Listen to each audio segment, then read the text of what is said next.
we were kind of sold this idea in the early days that AI would be just plug and play. We plug AI on top in our semantic models and we change the world. And I think those of us who have gone into the weeds on the subject and really started to use these tools understand that it's actually not that easy. And you actually don't get consistent, accurate results just by saying, hey, turn on AI. That's one of the biggest challenges we see, and one of the things we are trying to deliberately impact is how to solve that problem easier, to allow customers to create accurate, consistent responses with their AI on top of their organizational data.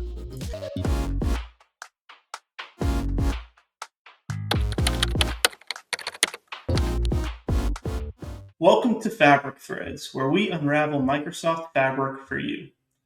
We oftentimes get clients ask us, how do I embed analytics into my current applications that I use within my organization, or even embed analytics into my future-facing and customer-facing portals where I want my customers to be able to log in and view my analytics and reporting. And that's where Reporting Hub comes into play. So Collectiv and Reporting Hub have a long time partnership, and I'm really excited to have Brian DeLuca, CEO and co-founder of Reporting Hub, on today. Welcome, Brian. Great. Thanks for having me, Dennis. Great to be here. I follow the Fabric thread, so it's nice to be a guest on it today. Absolutely. And really what we want to focus on today is what Reporting Hub brings to market, because so often we hear from our clients that they want to be able to embed Power BI reporting, embed the Q&A AI interface on top of their data, but then have that more as a white label, not necessarily Power BI, so that it is embedded within their custom workflows or embedded to their customers and external facing reports. Just curious to learn more about Reporting Hub and how that brings that to market. Yeah, for sure. So it's one of the unique challenges with Power BI. And I always kind of refer to Power BI Embedded as the forgotten stepchild in the Power BI ecosystem. Um, and there's a lot of use cases and there's a lot of need for it, but there's a lot of misunderstanding and not really truly understanding how to do it because it's quite complex and it's not a tool you just plug into. It's not a something you can just download and use. It's really just a developer toolkit. It's a series of APIs from Microsoft that enable you to embed your Power BI report securely within external applications. And a way that's within Microsoft's licensing requirements as well. That's another big thing. You need to make sure you're abiding by all the appropriate licensing rules that Microsoft has in place. So to kind of satisfy that use case of embedding Power BI, you really have a few options, and that you can build it yourself using the APIs and SDK that Microsoft provides. And a lot of people have great success with that. It's a very powerful platform, but there's a lot of organizations who don't want to have to manage that, build that. It can be labor intensive. It can be costly. A typical Power BI embedded build is somewhere between 9 to 12 months to build it out. Or you can use a tool like Reporting Hub, which effectively is a plug and play application, which leverages all that back end technology, but gives it to you in a no code solution. So that's really what Reporting Hub is. It's a way that organizations can use Power BI Embedded, take advantage of all the benefits Power BI Embedded brings, sharing at scale, secure sharing outside of your Microsoft tenant, sharing to your external customers, sharing outside of Microsoft authentication, outside of Enter ID. Those are all kind of common challenges that Power BI Embedded solves for. And that's where we see a lot of the use cases for Reporting Hub and Power BI Embedded. And so curious with Power BI Embedded and Reporting Hub, for organizations that already have their Power BI reports, semantic models, they have their workspaces set up, how do they actually go about kind of integrating with Reporting Hub? Does it use those resources that you already have there? Absolutely. I think the main point there is in today's world of data governance and data security, it's important to really understand that Reporting Hub is the layer that sits on top of all those things. And it's actually deployed within the customer's Azure environment. So it is an Azure web application that's fully installed within the customer's environment, which integrates directly with all the customer's Azure resources. So your Fabric capacity, your Power BI workspaces, your Enter ID, or other auth schemes that you're using potentially. So all that is actually deployed, integrated directly within the customer's Azure tenant. So the customer can maintain complete data sovereignty, complete data governance, security. So all of that is very important in today's delivery model for Power BI. So we're not replacing the BI tool. Power BI is still the world's greatest tool for business intelligence and AI integration with business intelligence, but it's not necessarily great at delivering externally, and it's not necessarily great at sharing at scale. And that's where we sit above those things. Think of it as a complementary kind of product or layer that sits above the analytics and kind of Power BI existing architecture. So the nice thing is you don't need to do anything different than you're already doing. You still use the existing tools. You still use your existing Fabric backend. Nothing needs to change there. You're just adding a different layer for delivery. And does that use your actual, your Fabric capacity that you already have stood up, or is it a separate embedded license? How does that generally work? It can be both. Both work. So you can plug into an existing Fabric capacity you're already using. So you don't need to have an incremental Fabric capacity for using Power BI Embedded or the Reporting Hub. The nice thing about Power BI Embedded, and we leverage it with Reporting Hub, is you can still take advantage of the Power BI embedded SKUs, the A SKUs within the Microsoft world. So obviously you have your F SKUs with Fabric, but there are specific SKUs for Power BI Embedded. So if you're not looking to take advantage of other things that Fabric SKUs do, and you want some specific resources dedicated to just that, then you get the ability to take advantage of those A SKUs.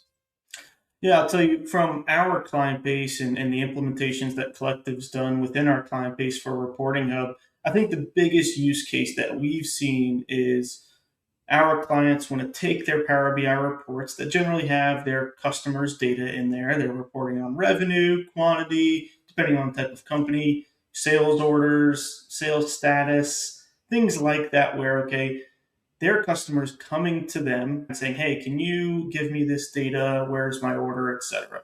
And what we're seeing is how can those organizations actually embed that directly within a portal that then they can just share via their clients. And that's where we see a massive opportunity within our clients for Reporting Hub. And that's what our clients have come to us thus far is they want customer facing analytics of data that's already being collected, and they don't want to have to, add their clients to their current Microsoft tenant in like Azure B2B or B2C, and then give them Power BI Pro licenses to view the reports.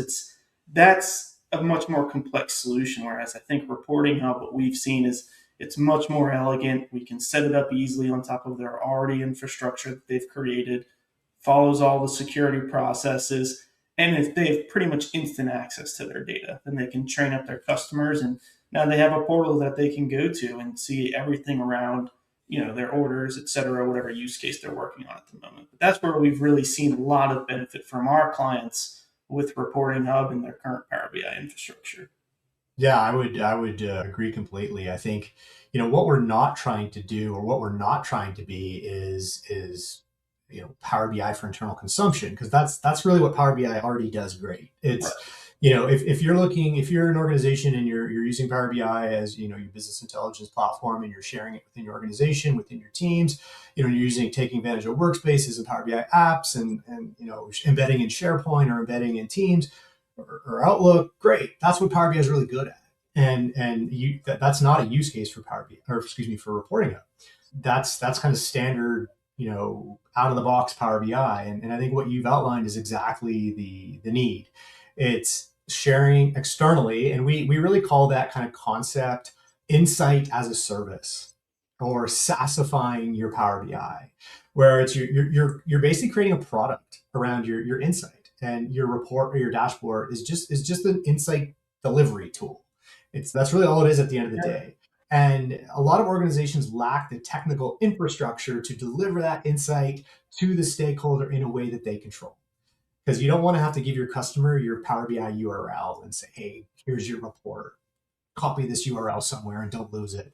Like you said, it's not a very elegant way to manage that problem. And this is where exactly Power BI Embedded shines, is it allows you to create that customer facing delivery insight platform that, yeah, Power BI is the back end, and that makes a ton of sense, but it's not about Power BI when all the customer wants is the insight.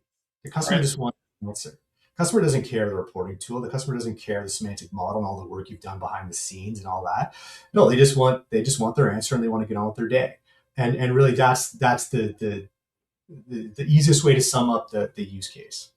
Yeah, exactly, exactly. And even now with the advent of AI, really, I would say in the last year or two, coming into Power BI with Copilot and all these great self-service features that Microsoft's rolling out, what we're seeing with our clients is okay, having these core sets of dashboards and reports are great, but what happens when one of my customers or even one of my employees want drill down insights. They want additional information about a number that they're seeing. And right now, the answer is okay, let's go into Copilot, let's ask the questions, let's make sure the semantic model is trained up, has all the metadata necessary to answer those questions, and it's user friendly. And Copilot is great at that right now within Power BI. But what we're seeing in the market is how do I give that type of agentic BI experience to my clients? And right now, at least from our understanding, really Copilot is not meant for Power BI embedded right now. But how is Reporting Hub, facing that? Yeah, it's probably the biggest gap I would say within the native Power BI embedded SDK or native Power BI embedded features from Microsoft is Copilot for Power BI is not supported. So what that means is if you're embedding a Power BI report through using Power BI embedded APIs, and whether it's reporting up or any other embedded application, that Copilot experience for the end user where they can natural language query their data is not supported. So you can't actually use that, which is a big challenge for organizations who are already using embedded or want to go down that path, but recognize, well, a dashboard on its own isn't good enough anymore. I need to have a dashboard that layers with AI.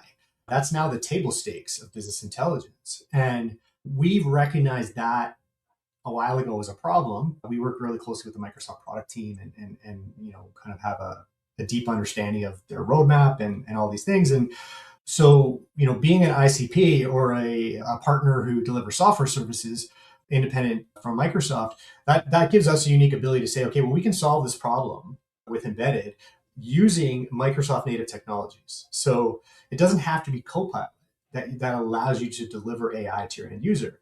This is where things like Azure AI Foundry are actually the backbone that enables us to do this. The same way Power BI Embedded is the backbone that lets us share reports externally, Azure AI Foundry is the backbone that lets us build AI agents that we can then brand and deliver specifically to external users. So it's the same kind of concept where we're leveraging the backend technical infrastructure that Microsoft provides, but we're packaging it in a way that allows us to share that externally. And that's the way Reporting Hub's solving for that problem. We have a product called BI Genius, and BI Genius behaves the same way Reporting Hub behaves in the sense that it's a layer that sits above your kind of Azure AI Foundry that allows you to simply no code build solutions that work off of your fabric data and existing data sources. Also, you can go into SQL or you can go into files or PDFs or websites or URLs or all that kind of stuff, which is what AI Foundry allows us to do, build these custom AI solutions. And that's what we're leveraging to allow our customers to build these and then deliver them to their external customers within an embedded experience so they don't lose that capability. And that BI Genius feature, that is not just for Power BI semantic models, but let's say we have Fabric Lakehouses or warehouses, or we have a transactional Azure SQL system that sits within Azure, not Fabric. That's also can be integrated Yeah, into this. absolutely. And it's a good point because this is an area where when you look at the Microsoft AI stack, it's super confusing, right? And I think there's a lot of messaging in the market today that Microsoft is learning from in terms of this. But when you look at the overall AI stack, you have let's focus on the BI world. You have Copilot for Power BI, Fabric Data Agents, and then you have Azure AI Foundry. So if we look at just those three and we say, where do those things fit? So, Copilot for Power BI is native Power BI. There's nothing you can really do with it. It's kind of like a closed box, really, in a sense, where it's running Right. off your semantic model. It works amazing, but you can't really configure it beyond that. Whereas Fabric Data Agents really lets you build out kind of custom agents based on your Fabric data sources. So it's a little bit more configuration capability, a little bit more complexity. But again, it's limited to your Fabric environment and you're limited where you can expose those agents.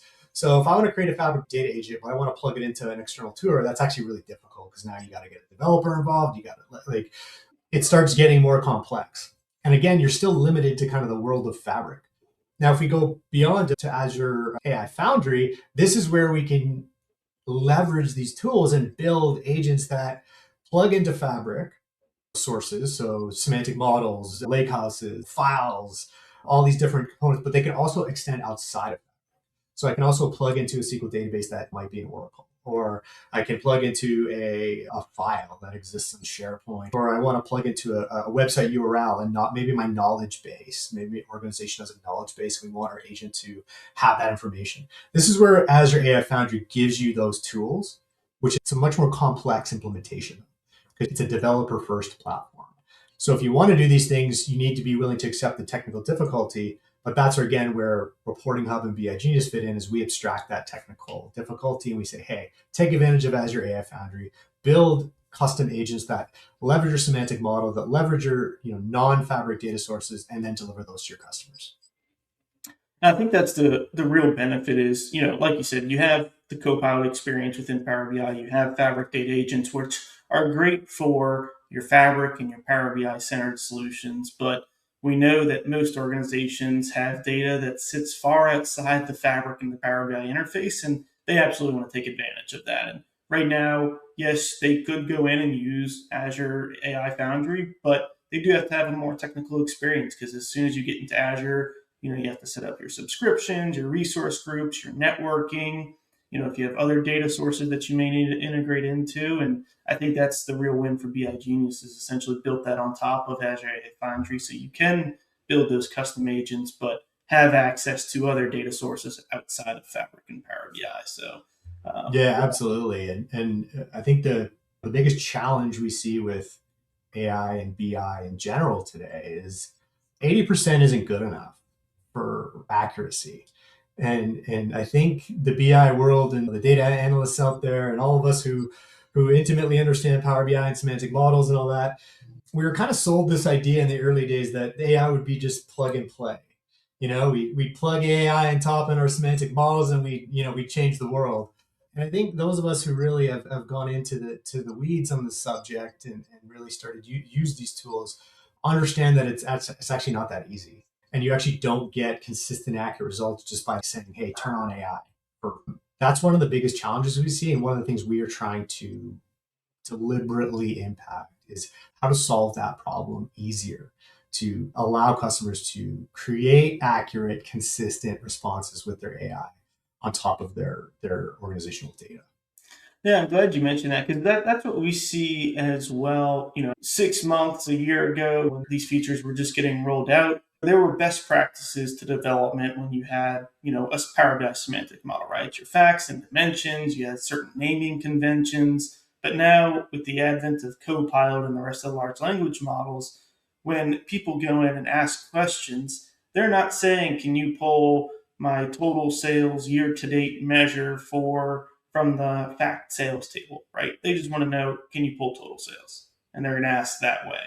And so that's probably the biggest gap that we've seen from best practice development from a technical perspective versus what the actual business is going to go in and ask.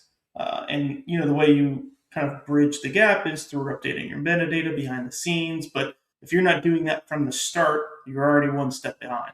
And so that's kind of a lot of what we're seeing within organizations is if that's not set up properly from the start, people can have a real headache with Copilot or really with any AI experience. 100%. And we see it every day.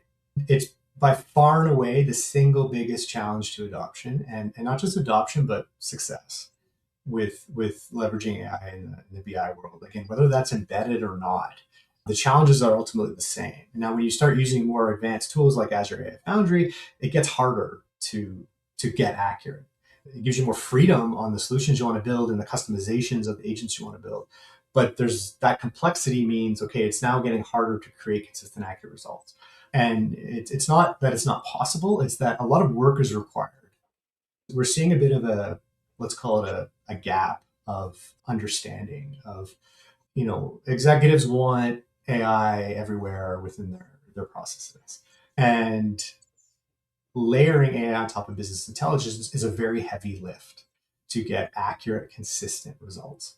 So you can use any AI tool under the sun. It doesn't matter which one that is, but it's not going to give you the result you want unless you really, really spend the time and effort. And what we've learned is that that time and effort isn't just as simple as going in and renaming your columns and adding some synonyms within Power BI and putting some descriptions in place.